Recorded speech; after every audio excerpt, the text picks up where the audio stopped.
আসসালামু আলাইকুম everyone, welcome to another blog. তো গাইস, আমরা আজকে যাচ্ছি একটা মেলাতে ঘুরতে, আর সাথে যাচ্ছেন আপনারাও আমাদের সাথে।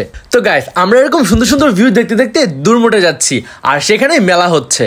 এখন যে ব্রিজের উপর আমরা আছি সেটা হচ্ছে ড্যাফলা ব্রিজ। এটা নাকি অনেক সুন্দর, আমার কাছে অ্যাভারেজ লেগেছে। আর আমি এখন যেই বকবকগুলো করতেছিলাম, এত বাতাস ছিল যে আমার বকবক শুনতে পাবেন না, তাই আমি ভয়েস দিচ্ছি। তো দুরমুট যেতে যেতে আমাদের বাইকটা একটু নষ্ট হয়ে যায়, তো সেটাই মেরামত করতেছিলাম। মেরামত শেষ করে আমরা আবার এই রাস্তা দিয়ে যাওয়া শুরু করেছি। দেখুন কত সুন্দর একটা ভিউ, আমার তো অসম্ভব ভালো লাগছে এই ভিউটা। তো যাই হোক, দেখতে দেখতে চলে আসছি আমরা মেলার মাঠে।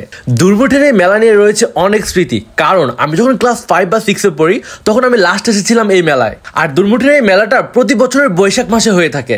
আমাদের জামালপুর জেলার অনেক লোক এই মেলাতে ঘুরতে আসে। তো যাই হোক, আমি, আতিক আর মিনহাত সবাই মিলে এক্সপ্লোর করতেছিলাম যে কোথায় কি আছে।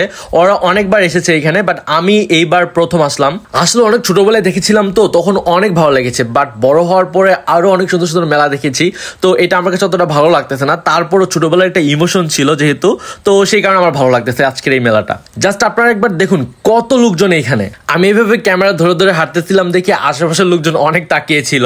আসলে ব্লগ করাটাও অনেক টাফ, কারণ এত লোকজনের মাঝে কথা বলতে হয়, ক্যামেরা ধরে রাখতে হয়, তো সব মিলিয়ে ব্লগিং করাটাও অনেক কঠিন। যত কঠিনই হোক না কেন, আমি তো ব্লগ করেই যাবো, কারণ আমার ব্লগ করতে অনেক ভালো লাগে।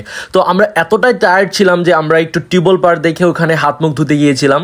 আর আমরা একে একে সবাই হাত মুখ ধুচ্ছিলাম। প্রথমে তো আমি, তারপর মিনহাজ, আর তারপর আতিক। আজকে বুঝতে পারলাম মেলা হচ্ছে শুধুমাত্র ছোটদের জন্য, আমাদের জন্য আসলে এখানে কিছুই নেই। যত সব আইটেম সব বাচ্চাদের জন্য। মনে হয় একটুখানি মিথ্যা বললাম, তাই না? এই দেখুন আমার ডান পাশে কতগুলো খাবার, আসলে এগুলো কিন্তু বড়দের জন্য।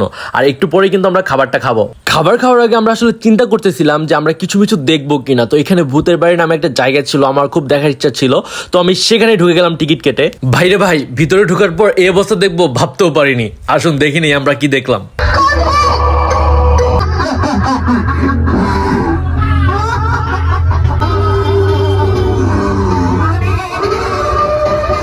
দুই মিনিট থাকার পরে আমরা বের হয়ে গেছি। এরকম ফানি একটা জিনিস দেখবো ভাবতেই পারিনি। ভয়টা দূরের কথা, আমরা আরো হাসতেছিলাম।